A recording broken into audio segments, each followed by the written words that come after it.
Dear aspirant, स्वागत है आप सभी लोगों का। आज के इस वीडियो में हम डिस्कस करने वाले हैं books and preparation strategy for GPSC executive engineer and deputy executive engineer.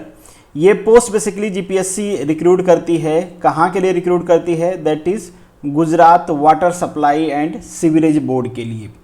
तो आज इसके बारे में हम डिटेल में डिस्कस करेंगे। हालांकि जो आपका डेप्यूटी एग्जीक्यूटिव इंजीनियर की पोस्ट है, इसका प्रीलिम एग्ज़ाम हो चुका है ऑलरेडी, और अभी रिसेंटली जो वैकेंसी आई है वो आपकी आई है एग्जीक्यूटिव इंजीनियर के लिए। एग्जीक्यूटिव इंजीनियर भाई एक बड़ी पोस्ट होती है, मतलब आप ये समझ लो एडिशनल असिस्टेंट इंजीनियर यहाँ तक पहुँचते पहुँचते काम खत्म हो जाता है, रिटायर हो जाते हैं वो, ये पोस्ट नहीं मिलती है और यहाँ के लिए आपको डायरेक्टली रिक्रूट किया जाता है। बहुत बड़ी अपॉर्चुनिटी है, यहाँ से रिक्रूट होके आप डायरेक्टर तक पहुँच जाते हो। ठीक है, तो मतलब एकदम जो हाईएस्ट लेवल पोस्ट होती है ना इस बॉडी की, वहाँ तक आप पहुँच जाते हो।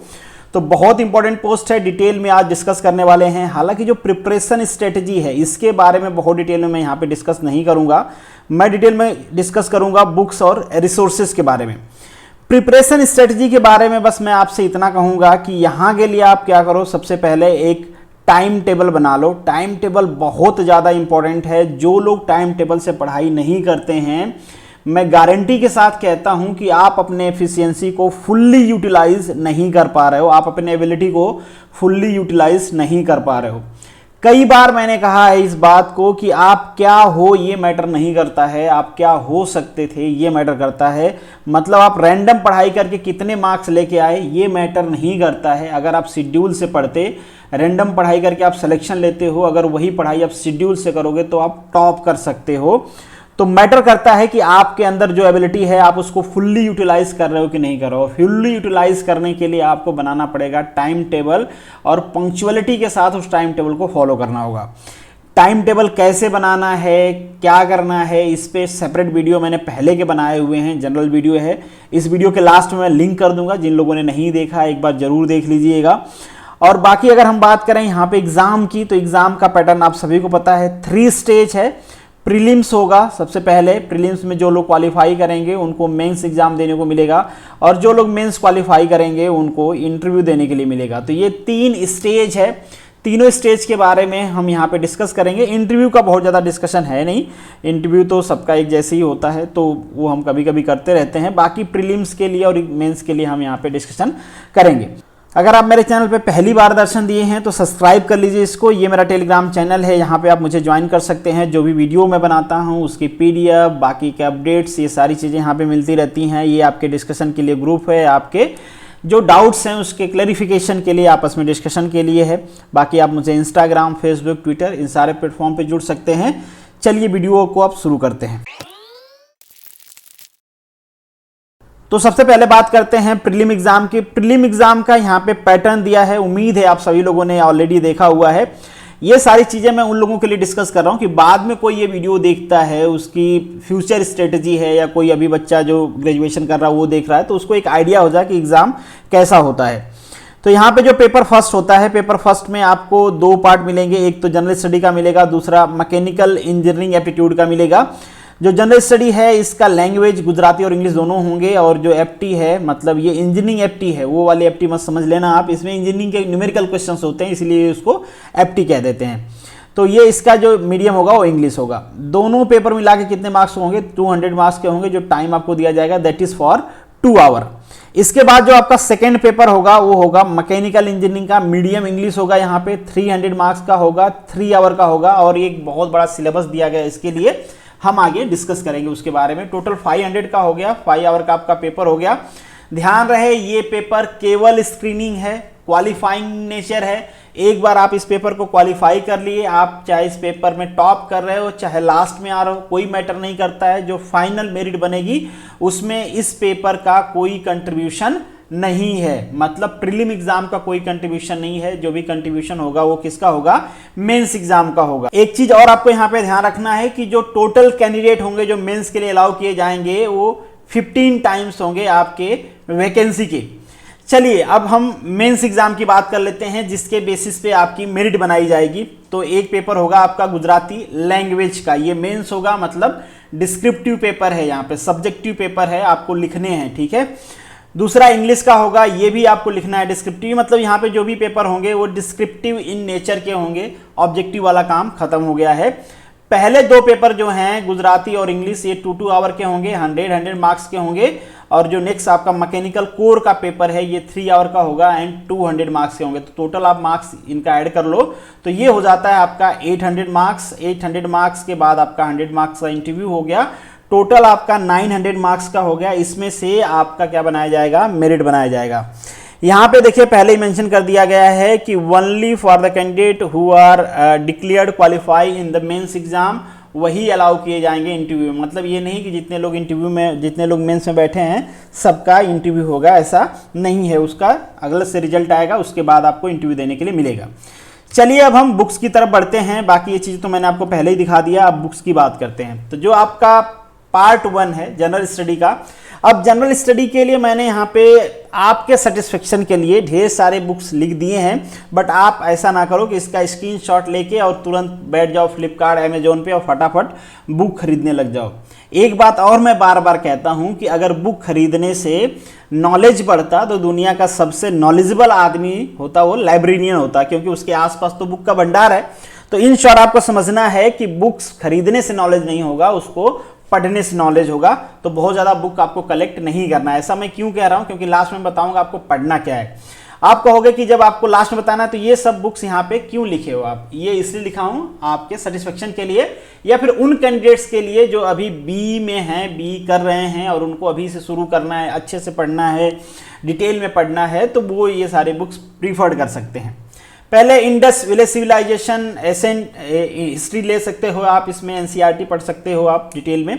Cultural heritage of India and Gujarat दोनों आपको पढ़ना है तो ये Indian heritage art and culture by the Madhukar, ये आपको मिल जाएगी बुक। और गुजरात नु संस्कृति, ये भी आप ले सकते हो अगर आप इंटरेस्टेड हो तो। जैसे मैंने आपको कहा, बहुत ज़्यादा आपको घबरा के बुक नहीं परचेज करनी है। जियोग्राफी के लिए भी अगेन यहाँ पे बुक्स मेंशन है, आप चाहो तो इनको ले सकते हो अगर आपको डिटेल में पढ़ना है तो। बट अभी जो एग्जाम्स है वो आपके दिसंबर में है, अभी के लिए इतना डिटेल में पढ़ने के लिए टाइम है नहीं। तो आपको ये सोचना नहीं है कि यहाँ पे मैंने बुक दिखाया था, चलो फटाफट क्या करते हैं परचेज कर लेते हैं। अगेन यहाँ पे कुछ टॉपिक्स मेंशन है, जैसे इंडियन इकोनॉमी है, अगेन यहाँ पे बुक्स आपको मेंशन है, डिटेल में पढ़ना है तो। और ये बुक मैं आपको रिकमेंड करता हूँ, इसको आप खरीद लीजिए, क्योंकि ये अराउंड सारे एग्जाम में अब पूछा जा रहा है। तो अगर आप आगे प्रिपरेशन करने वाले हैं तो इस बुक को आप परचेज कर सकते हैं। बाकी जो करंट इवेंट्स है आपके सिलेबस में, इसके लिए तो आप यूट्यूब चैनल फॉलो कर सकते हैं, that is the more than sufficient. अगर आपको न्यूज़पेपर पढ़ने की आदत है, योजना मैगजीन, इस टाइप की चीज़ें आप पढ़ सकते हो। बट मैं एक चीज़ यहाँ पे रिकमेंड करूँगा कि आपको रिसोर्स ढूंढने में अपना बहुत ज़्यादा टाइम वेस्ट नहीं करना है।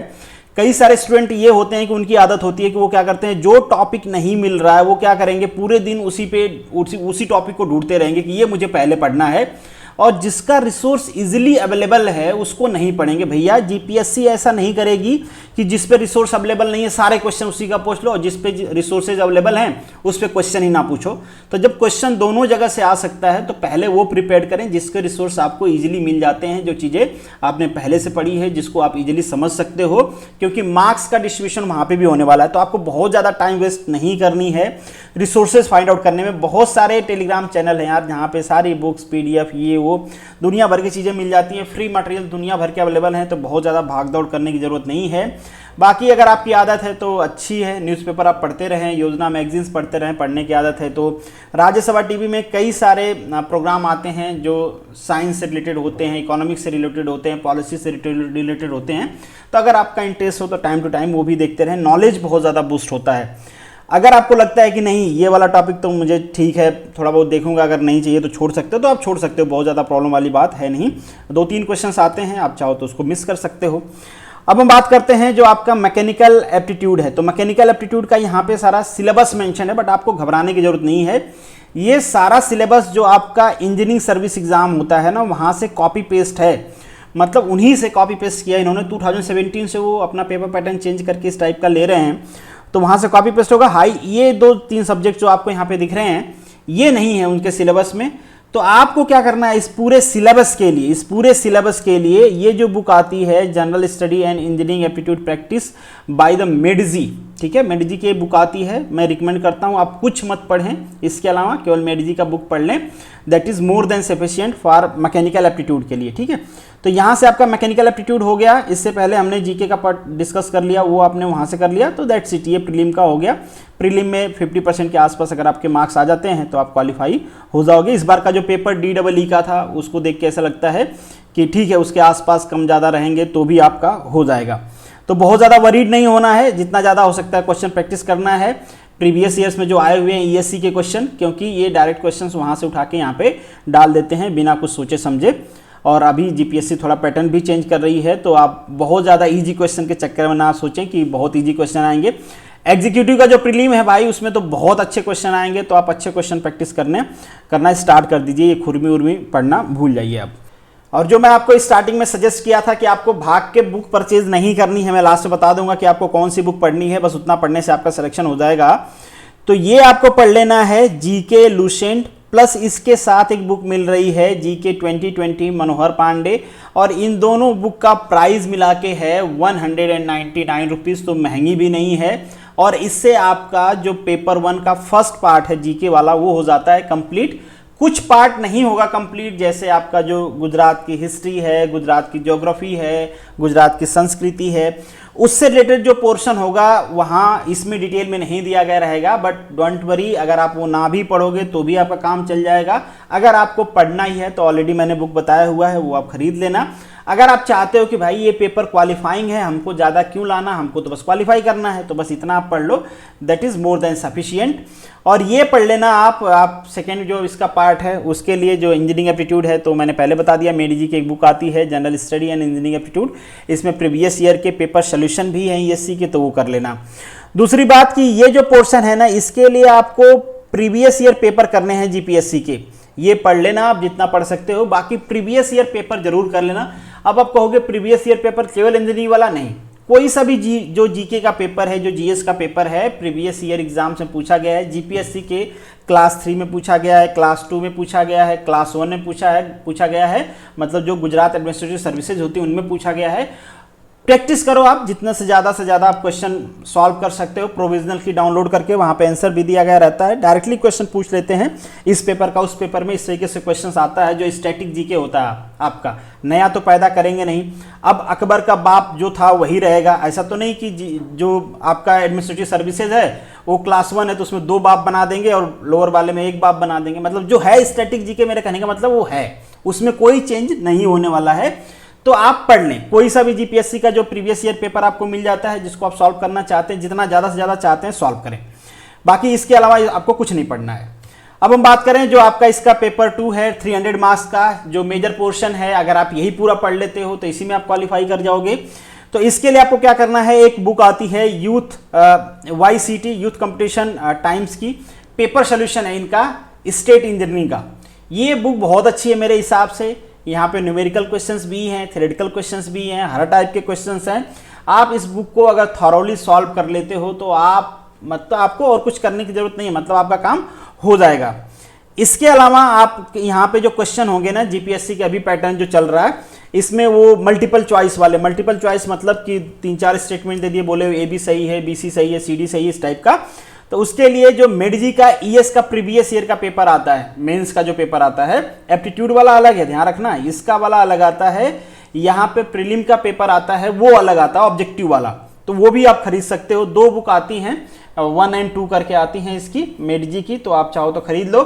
बाकी आपको खरीदना नहीं है तो आप तो समझ गए होंगे, समझदार हो, कहाँ से डाउनलोड करना है, दुनिया भर के लोग दे रहे हैं, तो आप ले लेना भाई। मैं इसलिए नहीं बोल रहा हूँ क्योंकि पिछली बार मैंने बोल दिया था, मेरे चैनल पे कॉपीराइट आ गया, मेरी वो वीडियो टेक डाउन कर दी गई, मेरे ऊपर लीगल एक्शन लेने की मतलब धमकी दे रहे थे, ले लेते तो बाद में देखते हम, बट लिया नहीं उन्होंने, बोल रहे थे इतना पैसा दे दो, उतना पैसा दे दो, नहीं तो लीगल एक्शन लेंगे, वो लेंगे वो लेंगे। ठीक है, तो वो मैटर किसी तरीके से हो गया, बट इसलिए मैं नहीं बता रहा हूँ कि आपको कहाँ से डाउनलोड करना है, क्योंकि आ जाता है लीगल, कॉपीराइट आ जाता है, वीडियो तो जाती ही जाती है, इसके अलावा दूसरी परेशानी, मेंटल टेंशन, ये सब फालतू की चीज़ें होती हैं। तो आप देख लेना, आपको मिल जाएगा, सर्च कर लोगे, गूगल गुरु सब बता देते हैं कि कहाँ पे है। आजकल तो टेलीग्राम भी चल रहा है, व्हाट्सअप भी चल रहा है, हर जगह अवेलेबल है। ठीक है, चलिए ग्रेड का प्रीवियस ईयर करते रहना आप लोग, गेट की मैथमेटिक्स कर लेना, जो मैथमेटिक्स वाला पोर्शन है, दैट्स इट। आपको उतना ही करना है जितने में प्रीलिम आप क्वालिफाई हो जाओ। तो सबसे बेस्ट तरीका होता है इसका कि प्रीवियस ईयर का पेपर प्रैक्टिस कर लें, क्योंकि ये वही पेपर उठा के डायरेक्टली देने वाले हैं। मतलब ईएससी में जो क्वेश्चन पूछे गए हैं ना, वही ये डायरेक्टली देने वाले हैं। यहाँ पे उतना मतलब है नहीं दम की ये नए क्वेश्चन फ्रेम कर पाएँ। चलिए अब आगे बढ़ते हैं, बहुत हो गया टाइम। अब आगे बढ़ते हैं मेंस एग्जाम की तरफ। तो मेंस एग्जाम का ये पैटर्न समझ लो आप। 12 क्वेश्चन होंगे आपके 5 मार्क्स के, 8 क्वेश्चन होंगे आपके 10 मार्क्स के और 4 क्वेश्चन होंगे आपके 15 मार्क्स के। यहाँ पे चीजें मेंशन किया गया है कि आपको आंसर कैसे देना है, ठीक है। तो ये आपको प्रैक्टिस करने के लिए मैं बता रहा हूँ। और इस चैनल पे भी मैं प्लान कर रहा हूँ कि कुछ टाइम बाद जब थोड़ा सा हम फ्री हो जाएंगे तो आपको मैं एक एक क्वेश्चन मेंस का ग्रुप में, टेलीग्राम ग्रुप में रख दिया करूँगा। फिर आप उसका पूरे दिन सोल्यूशन करना, शाम को हम उसका सोल्यूशन करके वीडियो पब्लिश करेंगे ताकि आप देख पाओ कि क्या कैसे सोल्यूशन उसका करना था, आपने कितना सही किया है, कितना गलत किया है। इस तरीके से मैं जो इंपॉर्टेंट क्वेश्चंस हैं उनका प्रैक्टिस आपको करवाते रहूँगा, ठीक है। तो वो हम करते रहेंगे, तो आपको बस करना क्या है, साथ में जुड़े रहना है। बाकी अगर हम गुजराती की बात करें, अगेन ये सब्जेक्टिव पेपर है गुजराती और इंग्लिश की, तो अक्षर पब्लिकेशन और लिबर्टी पब्लिकेशन की बुक आती है। दोनों में से जो भी आपकी अच्छी लगती है, गुजराती इंग्लिश दोनों के लिए आप खरीद सकते हो। थोड़ी सी स्टैंडर्ड बुक में जाना चाहते हो तो रेन एंड मार्टिन की आती है, ये ऑब्जेक्टिव सब्जेक्टिव दोनों है, आप चाहे इसको भी खरीद सकते हैं। ये ऑब्जेक्टिव है बट यहाँ का पेपर आपका ऑब्जेक्टिव नहीं। ये वाली जो बुक मैंने लिखा है ना, एसपी बख्शी वाली, अच्छी बुक है, बहुत सारे लोग रिकमेंड करते हैं। तो अगर आप ऑब्जेक्टिव एग्जाम की किसी की प्रिपरेशन कर रहे हो, क्योंकि मैं बुक यहाँ पे बता रहा था, तो ये बुक आप परचेज कर सकते हो फॉर ऑब्जेक्टिव। बट ये आपका यहाँ पे काम नहीं आएगी, एग्जीक्यूटिव इंजीनियर के या फिर डिप्टी एग्जीक्यूटिव इंजीनियर के एग्जाम में काम नहीं आएगी। ऑब्जेक्टिव बुक है, यहाँ पे सब्जेक्टिव पेपर होता है। तो खैर इसमें दो भी आपको पसंद आता है, लिबर्टी की या फिर अक्षर पब्लिकेशन, जाओ दुकान पे देख लो, एक बार पलट के देख लो किसकी लैंग्वेज आपको सही लग रही है, कहाँ पे आप कंफर्टेबल हो, तो वो आप परचेज कर लेना। बाकी अगर हम मेंस एग्जाम में मैकेनिकल की बात करें, ये कोड है आपके पेपर के MEM 3, MEM 4, MEM 5, ये 3 पेपर है। अगेन यहाँ पे मैंने ढेर सारे बुक्स आपके लिए लिख दिए हैं, ये आपके सेटिस्फेक्शन के लिए लिखा है ताकि आपको लगे कि हम बुक कौन सा पढ़ना है ये मुझे पता है। बट अगेन जैसे मैंने प्रीलिम्स में आपको बताया 2-3 बुक की उतना ही पढ़ना है, इसी तरीके से मेंस के लिए भी मैं लास्ट में बताऊंगा कि आपको क्या क्या पढ़ना है। तो अगेन मैं वही रिकमेंड करूंगा कि ये सारी बुक्स मैं बस बता रहा हूं आपके जानने के लिए, कि इंटरव्यू में पूछे कि कौन कौन सी बुक पढ़ के आया तो आप फटाफट बोल दो, उनको लगे कि हाँ स्टैंडर्ड बुक बच्चे ने पढ़ा है, ठीक है। तो थर्मोडायनेमिक्स आप पीके नाग, सेंजेल और मुझे भी फॉलो करते रहिए आप। मैं भी कुछ कुछ इंपॉर्टेंट क्वेश्चंस डालते रहता हूं। अब हर जगह मैंने खुद को ऐड किया है भाई, देखो ये एज प्रमोशन नहीं है, आपका इंटरेस्ट है तो फॉलो कर लेना, आपका इंटरेस्ट है तो देख लेना, आपका इंटरेस्ट नहीं लगता है कि नहीं ठीक है मैं कहीं और पे देखता हूँ, वो ज़्यादा पसंद आता है, मतलब जहाँ भी पसंद आता है आपको, जो भी चीज़ें आपको समझनी है वहाँ से आप समझते रहना। बहुत ज़्यादा टाइम दे के चीज़ों समझने से अच्छा है कि अगर रिसोर्सेज अवेलेबल हैं वहाँ से हमको जल्दी सीखने के लिए मिलता है तो आपको सीखना चाहिए। हीट ट्रांसफर के लिए अगेन यहाँ पे बुक मेंशन किया गया है, मैथमेटिक्स के लिए मेंशन किया गया है, आपके फ्लूइड मैकेनिक्स के लिए मेंशन किया गया है, पावर इंजीनियरिंग के लिए मेंशन किया गया है, आईसी इंजन के लिए मेंशन किया गया है, और रेफ्रिजरेशन का हालांकि छोटा सा पोर्शन है, आप चाहो तो बुक परचेज कर सकते हो इसके लिए भी।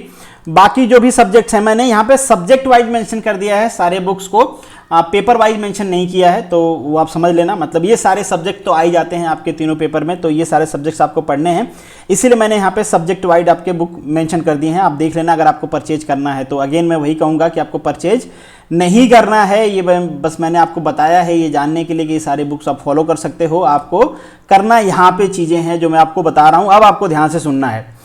मेडिजी पब्लिकेशन की कन्वेंशनल पेपर 1 और 2 आती है, ये प्रीवियस ईयर ES में जो क्वेश्चंस आए गए होते हैं उनका सोल्यूशन होता है। तो ये पेपर आपको ये खरीद लेने हैं दोनों और इनको सॉल्व करना है, इनका सोल्यूशन करना है। डिटेल में वहाँ पे सोल्यूशन बताया गया रहता है, आपको टेंशन लेने की जरूरत नहीं है। कोई चीज़ आपको समझ में नहीं आती है तो ऑनलाइन हेल्प ले लेना है, या फिर थियरी समझ में नहीं आई, फार्मूला डेरिवेशन देखना है तो आपको बुक का हेल्प ले लेना है। बाकी इसका सोल्यूशन आपको पूरा का पूरा कर लेना है सब्जेक्टिव एग्जाम के लिए। दूसरी चीज़ आपको करनी है, गुजरात एडमिनिस्ट्रेटिव सर्विसेज में जो कन्वेंशनल पेपर होता है, मतलब जो ऑप्शनल पेपर होता है, ऑप्शनल में मैकेनिकल इंजीनियरिंग भी ऑप्शन में होती है, तो उनका भी पेपर वो बनाते हैं। मे भी हो सकता है किसी ईयर लैप्स हो जाए, बट आप वो पेपर डाउनलोड कर लेना, जो ऑप्शनल पेपर है मैकेनिकल इंजीनियरिंग का, ये भी आप जरूर सॉल्व कर लेना। इसके अलावा अगर आप और सॉल्व करना चाहते हो तो IAS ऑप्शनल का भी पेपर आता है, उसका भी सोल्यूशन आप चाहो तो परचेज कर लेना। या चाहो तो पेपर आप ऑनलाइन वेबसाइट से डाउनलोड कर लेना, देख लेना कि वो पेपर आप सॉल्व कर पा रहे हो कि नहीं कर पा रहे हो। तो ये तो आपको कंपलसरी करना है। इन एडिशन आपको गुजरात वाला करते हो बहुत अच्छा है, करना चाहिए आपको। आपके स्टेट का एग्जाम है और आपके स्टेट का जो ऑप्शनल पेपर है वो सब्जेक्टिव पेपर आता है, यहाँ पे सब्जेक्टिव क्वेश्चंस आते हैं। वो अलग बात है कि वो यहीं के कॉपी पेस्ट होते हैं या फिर यहाँ से कॉपी पेस्ट होते हैं, ठीक है। अपना क्वेश्चन वो नहीं बनाते, तो आप चाहो तो इसको फॉलो कर सकते हो। कभी कभी बना भी देते हैं, जो आपके अनसॉल्व क्वेश्चन होते हैं ना बुक्स के, रेफरेंस बुक के, वो सीधा डाल देते हैं वो, ठीक है। बाकी गेट के previous year numerical problem, GATE के प्रीवियस ईयर ध्यान दीजिए, न्यूमेरिकल फॉर सब्जेक्टिव। इसलिए न्यूमेरिकल क्योंकि जो गेट के क्वेश्चंस होते हैं ना, उससे आपका न्यूमेरिकल स्ट्रांग हो जाएगा, मतलब आपकी जो एनालिटिकल एबिलिटी है ना सॉल्व करने की, क्वेश्चन सॉल्व करने की, वो स्ट्रांग हो जाएगी। और यहाँ पे जो क्वेश्चन आते हैं बेसिक फंडामेंटल पे डिपेंड होते हैं, तो आपका बेसिक फंडा क्लियर हो जाएगा, किस तरीके से फॉर्मूले को अप्लाई करना है, किस तरीके से सोल्यूशन करना है, किस तरीके से हमको सॉल्व करना है, तो ये चीज़ें हो जाएंगी। तो आपको पूरे मेंस एग्जाम के लिए कोई बुक नहीं परचेज करनी है अकॉर्डिंग टू बी, मतलब कोई रेफरेंस बुक परचेज नहीं करनी है। मेडिजी का दोनों पेपर परचेज कर लेना है, अगेन परचेज कर लेना है, मैं कह रहा हूं। बाकी तो आप समझदार हो कि कहां से करना है, ठीक है। बाकी आप इस पेपर को भी डाउनलोड कर लेना, इसके भी पेपर को डाउनलोड कर लेना। मैं भी कोशिश करूंगा कि जितना ये पेपर है, पेपर बुक तो मैं कोई भी टेलीग्राम ग्रुप में शेयर नहीं करने वाला, क्योंकि जैसे मैं शेयर करता हूं कोई चुगली कर देता हूं, तुरंत आ जाता है कॉपीराइट। इससे पहले मुझे टेलीग्राम पे भी कॉपीराइट आ चुका है, यूट्यूब पे टेलीग्राम की वजह से कॉपीराइट आ चुका है, तो इसलिए मैं बुक को कोई शेयर नहीं करूंगा। आपको पता है कहां से डाउनलोड करना है। बाकी जो पेपर हैं ये मैं आपको शेयर कर दूंगा, गेट के पेपर भी हैं वो भी मैं शेयर कर दूंगा, आप कर लेना। सोल्यूशन आप देख लेना, बहुत सारी जगह मिल जाएगा, वो आप कर लेना। तो ये सारी बुक्स हैं आपको करनी है। बाकी जो मैं उधर डिटेल में बुक्स बनाया उसको बस आपको सुन लेना है, वो सब नहीं करना है। तो मैंने आपको बता दिया, ये वाली जो स्लाइड है आपके मेंस एग्जाम के लिए हो गया, और इससे पहले ऐसी एक मैं स्लाइड दिखाया था जो आपके प्रीलिम के लिए हो गया। तो ये दोनों स्लाइड आपके लिए इंपॉर्टेंट हैं, जो बताया है वो कर लेना, आपका सिलेक्शन हो जाएगा। चलिए, this is the end of this video. Thank you so much for watching this. मिलेंगे नेक्स्ट वीडियो में, तब तक के लिए all the best, good luck.